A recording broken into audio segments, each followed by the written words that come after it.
आज ही चटकदार आणि चटपटीत अशी रेसिपी बनवण्याआधी तुम्हा सर्वांना मी एक प्रश्न विचारते की घरामध्ये काबुली चणे आहेत ना?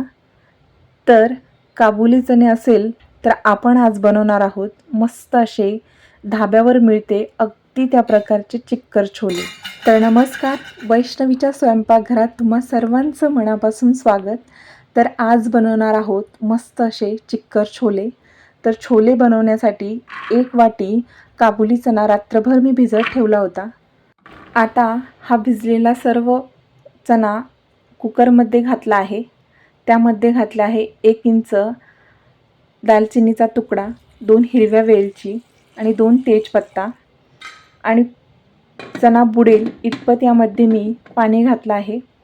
आता कुकरचं झाकण लावून याला आपल्याला 2 ते 3 शिट्ट्या काढून मस्त मऊसूत असं शिजवून घ्यायचं आहे. म्हणजे चांगला उकडला गेला पाहिजे. चणा तोपर्यंत उकडत आहे तोपर्यंत आपण कांदा चिरून घेऊया. कांदा छान बारीक चिरायचा आहे. आता आपला संपूर्ण कांदा छान चिरून झाला आहे. तोपर्यंत आता आपण चेक करूया की आपला जो चणा आहे तो छान शिजला गेला आहे की नाही. आता हे सर्व खडे मसाले आपण काढून घेऊया आणि चेक करूया की आपला जो चणा आहे तो छान उकडला गेला आहे की शिजला गेला आहे की नाही. तर तुम्ही बघू शकता मस्त असा चणा आपला शिजला गेला आहे. छान प्रकारे दाबून बघितलं तर मॅश झाला आहे, म्हणजे याचाच अर्थ छान उकडला गेला आहे. आता आपल्याला एक ग्रेव्ही तयार करायची आहे. त्यासाठी उकडलेले अर्धा कप इतके चणा मी यामध्ये घातला आहे. 1 इंच आल्याचा तुकडा, 2 हिरव्या मिरची, सोबतच 1 गड्डी लसूण छान सोलून घातला आहे. आता घालूया यामध्ये अर्धा बटाटा. यामुळे जो मसाला आहे तो एकदम छान थिकनेस येईल आणि टेस्टसुद्धा आणखीनच वाढेल. आता आपण याची मस्त अशी पेस्ट बनवून घेतली आहे. तुम्ही बघू शकता अगदी एकदम मऊसूत अशी पेस्ट इथे बनवून तयार केली आहे. आता आपण लगेच फोडणीची तयारी करूया.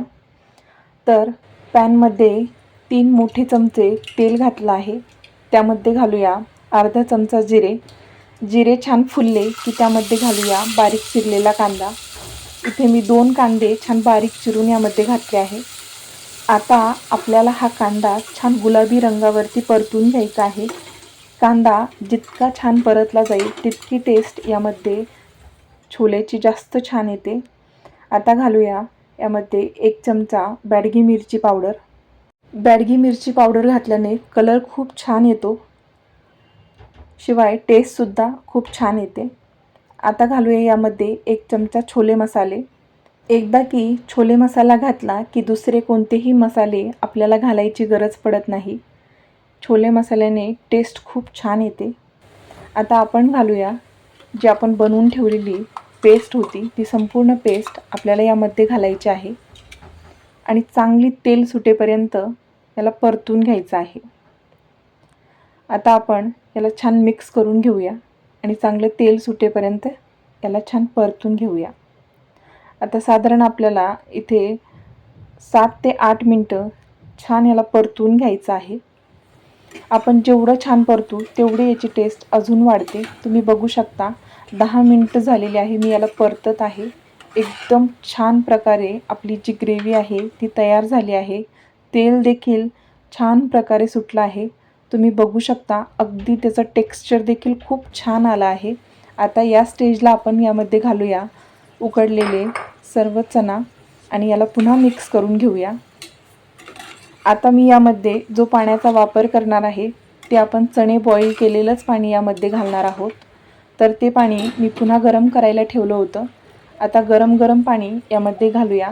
यामुळे जी तर्री देखील जी असते ती देखील खूप छान येते आणि शिवाय टेस्ट देखील मेंटेन राहते. आता यामध्ये घालूया चवीपुरतं मीठ आणि पुन्हा याला छान मिक्स करून घेऊया. आता तुम्ही बघू शकता मस्त असं टेक्स्चर आलं आहे.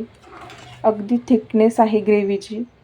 अप्रतिम ग्रेव्ही तयार झालेली आहे. आता घालूया भरपूर फ्रेश चिरलेली कोथिंबीर आणि याला पुन्हा मिक्स करून घेऊया. हे चिक्कर छोले तुम्ही एकदा घरी नक्की ट्राय करा. एकदा बनवले तर तुम्ही नेहमीच हे छोले बनवून खाल. गरमागरम याला आपण सर्विंग बाउलमध्ये काढून घेऊया आणि यावरती एक तडका देऊया. तर इथे मी साधारण पोहे खायच्या चमच्याने 2 चमचे तेल गरम करत ठेवलं होतं. आता यामध्ये घालूया 2 बारीक हिरव्या मिरची आणि सोबतच अर्धा चमचा जिरे, 2 लाल मिरची आणि यामध्ये घालूया चुटकीभर हिंग. यामुळे टेस्ट आणखीनच छान येते. आणि हा गरमागरम तडका आपल्या या छोले मसाल्यांवरती घालायचा आहे, म्हणजे याची टेस्ट आणखीनच वाढते. तुम्ही हे भटुरेसोबत किंवा नान असेल नानसोबत किंवा जिरा राईससोबत, तर इथे मी जिरा राईससोबत आपले हे जे छोले आहे ते सर्व केले आहे. हे चिक्कर छोलेची रेसिपी अगदी झटपट अशी तयार होते. घरी पाहुणे आले असतील तेव्हा देखील तुम्ही ही रेसिपी नक्की तयार करू शकता आणि शिवाय म्हणजे खूप कमी वेळात तयार होते. तर तुम्हाला ही रेसिपी कशी वाटली कमेंट करून नक्की सांगा. आणि व्हिडिओ आवडला असेल तर व्हिडिओला एक लाईक नक्की करा. चॅनलवर नवीन असाल तर चॅनलला नक्की सबस्क्राईब करा. आणि अशा सोप्या आणि नवनवीन रेसिपीज पाहण्यासाठी क्विक रेसिपीज ऑफ वैष्णवी या चॅनलला नक्की सबस्क्राईब करा. तोपर्यंत खात राहा, मस्त राहा. धन्यवाद.